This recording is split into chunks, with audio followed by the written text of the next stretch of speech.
সাংবাদিক আৰু সংবাদ মাধ্যমৰ ওপৰত সাধাৰণ জনতাৰ আস্থা হ্ৰাস পাইছে নেকি? নমস্কাৰ, মই দেৱৰ্ষী গৌতম। আজি আমি আপোনালোকৰ সৈতে বিশ্লেষণ কৰিবলৈ আগবঢ়োৱা বিষয়টো হৈছে সংবাদ মাধ্যম আৰু সাংবাদিক।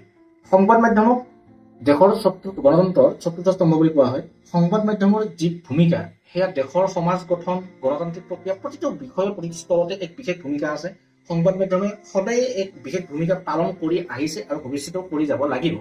কিন্তু আজিৰ এই প্ৰেক্ষাপটত হঠাৎ এটা উত্থাপন হোৱা প্ৰশ্ন হৈছে যে সংবাদ মাধ্যম অথবা সংবাদ মাধ্যমক চলাই নিয়াৰ যি সাংবাদিকসকল আছে, সেই সাংবাদিকসকল বা সংবাদ মাধ্যমৰ যি জনপ্ৰিয়তা, যি আস্থা, সেয়া সাধাৰণ জনতাৰ মাজত হ্ৰাস পাইছে নেকি? আমি আজি বিশ্লেষণ কৰিম আচলতে এনেকুৱা ধৰণৰ প্ৰশ্নসমূহ কিয় উত্থাপন হ'বলৈ আৰম্ভ কৰিছে।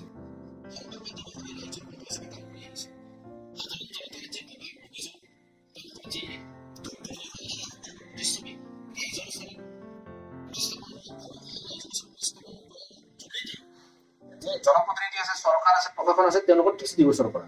গতিকে সংবাদ মাধ্যমে নিশ্চিতভাৱে এই কামসমূহ ধাৰাবাহিকভাৱে কৰি আহিছে আৰু তেওঁলোকৰ যি ধাৰাবাহিকতা, সেই ধাৰাবাহিকতা তেওঁলোকে নিৰবিচ্ছিন্নভাৱে অব্যাহত ৰাখিছে। তাৰ পিছতো কি কাৰণত আজিৰ তাৰিখত সংবাদ মাধ্যম অথবা সাংবাদিকৰ ওপৰত প্ৰশ্ন চিহ্নৰ উদয় হৈছে?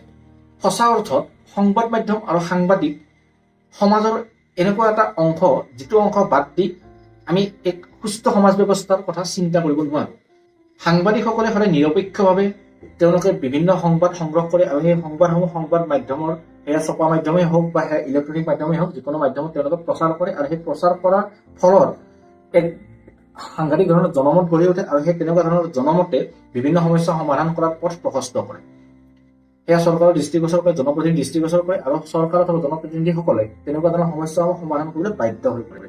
কিন্তু যেতিয়ালৈকে কেৱল প্ৰিণ্ট মিডিয়া অৰ্থাৎ ছপা মাধ্যমত সাংবাদিকতা সীমিত আছিলে, তেতিয়ালৈকে এনেকুৱা ধৰণৰ প্ৰশ্নসমূহ যথেষ্ট কম আছিলে, হয়তো উত্থাপন হোৱা নাছিলে। কিন্তু যেতিয়াই সংবাদ মাধ্যম ছপা মাধ্যমৰ পৰা সম্প্ৰসাৰিত হৈ ডিজিটেল মাধ্যম, ইলেক্ট্ৰনিক মাধ্যমলৈ সম্প্ৰসাৰিত হ'ল, তাৰ পিছতেই কিন্তু লাহে লাহে সংবাদ মাধ্যম আৰু সাংবাদিকৰ ওপৰত বিভিন্ন ধৰণৰ প্ৰশ্ন চিহ্ন উদয় হোৱাৰ অৱকাশ আহিল।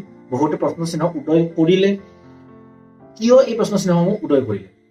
আচলতে সাংবাদিকসকল পেছাগতভাৱে তেওঁলোকে নিৰপেক্ষ আৰু এক দায়িত্বশীল কৰ্ম সম্পাদন কৰে।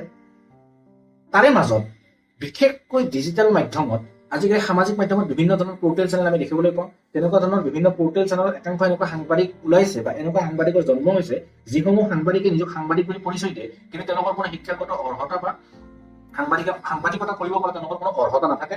কেৱল তেওঁলোকে নিজৰ নামৰ এটা পৰ্টেল চেনেল খুলি লয় আৰু সেই পৰ্টেল চেনেলটো খুলি লৈ সেই পৰ্টেল চেনেলটোৰ সাংবাদিক বুলি বা সম্পাদক বুলি তেনেকুৱা ধৰণৰ পদবী তেওঁলোকে কাৰ্যনিৰ্বাহ কৰা বুলি কৈ বিভিন্ন ধৰণৰ অনৈতিক কাৰ্য বা তেনেকুৱা ধৰণৰ বিভিন্ন কামৰ মাজেদি সমাজত এক বিৰূপ প্ৰভাৱ পেলোৱাৰ পৰিলক্ষিত হয়। ইয়াত আমি এটা কথা ক'ব লাগিব যে এই যিখিনি কাম, এই কামখিনি কৰা কিন্তু নিৰ্দিষ্ট কেইগৰাকী মানুহে ব্যক্তি আছে, যিসকল ব্যক্তি এনেকুৱা ধৰণৰ কাম কৰে আৰু সেই কাম কৰা নিৰ্দিষ্ট কিছু সংখ্যক ব্যক্তিৰ বাবে সমগ্ৰ সংবাদ মাধ্যম, সমগ্ৰ সাংবাদিক যি গোষ্ঠী আছে, তেওঁলোক বদনাম হ'বলগীয়া হৈছে।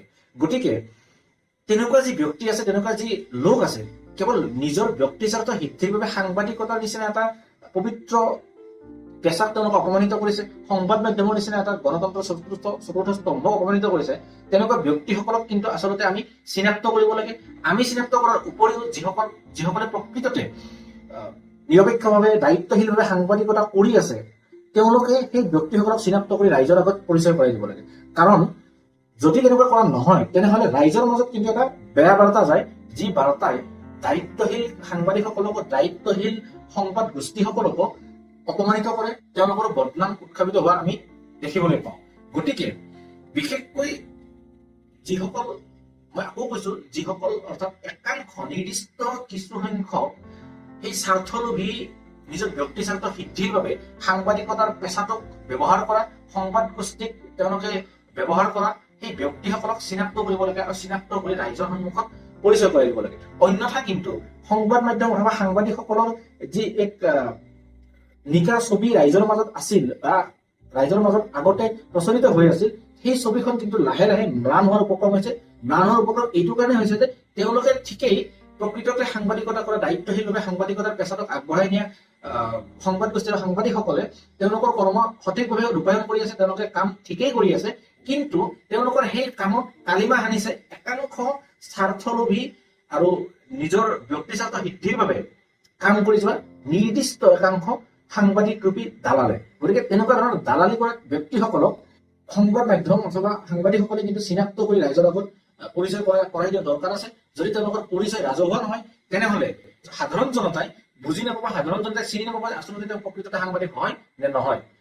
যদি প্ৰকৃত সাংবাদিকসকলে সেই কামটো কৰিবলৈ আগ্ৰহী নহয়, তেনেহলে কিন্তু সেই প্ৰকৃত সাংবাদিকসকলে তেওঁলোকে এটা বদনামৰ ভাগ লৈ সদায় চলিব লাগিব। তেওঁলোকে সদায় শুনিব লাগিব যে সাংবাদিক আৰু সাংবাদিকতাৰ প্ৰতি সাধাৰণ জনতাৰ আস্থা হ্ৰাস হৈছে।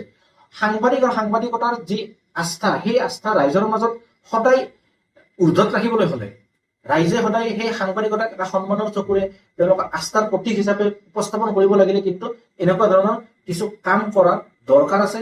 বৰ্তমান সেই সময় সমাগত, যি সময়ৰ পিছত হয়তো ৰাইজৰ মাজত যি আস্থা, সেই আস্থা আৰু অধিক হ্ৰাস পাবলৈ উপক্ৰম হব। সংবাদ মাধ্যম গণতন্ত্ৰৰ চতুৰ্থ স্তম্ভ সদায় চতুৰ্থ স্তম্ভৰ দৰে জিলিকি থাকক, ভোটাতৰা হৈ জিলিকি থাকক, আমি সেইটোৱে কামনা কৰো। আৰু সেইবাবে আমি অনুৰোধ জনাইছো, এগৰাকী সাধাৰণ জনতা হিচাপে সংবাদ মাধ্যম আৰু সাংবাদিকৰ ওপৰত আমাৰ সম্পূৰ্ণ আস্থা আছে বাবে, আজিও আমাৰ সেই আস্থা প্ৰতি আছে বাবে আমি অনুৰোধ জনাইছো যাতে দালাল ৰূপী একাংশ লোকে যি সংবাদ মাধ্যম আৰু সাংবাদিকক যে কলুষিত কৰাৰ কাৰ্য তেওঁলোকে কৰি গৈ আছে, সেই কাৰ্য যাতে বন্ধ হয়, তেওঁলোকক যাতে ৰাইজৰ সন্মুখত চিনাকি কৰাই দিয়ে, তাৰ বাবে অনুৰোধ কৰাৰ কাৰণেহে আজি আমি এই ভিডিঅ'টো প্ৰস্তুত কৰিছো। আপোনালোকে আপোনালোকৰ মতামত আমাক কমেণ্ট বক্সত দিব। পৰৱৰ্তী সময়ত আপোনালোকে কেনেকুৱা ধৰণৰ ভিডিঅ' চাব বিচাৰে, কেনেকুৱা ধৰণৰ তথ্য আপোনালোকে লাভ কৰিব বিচাৰে, আমাক কমেণ্ট বক্সত জনাব।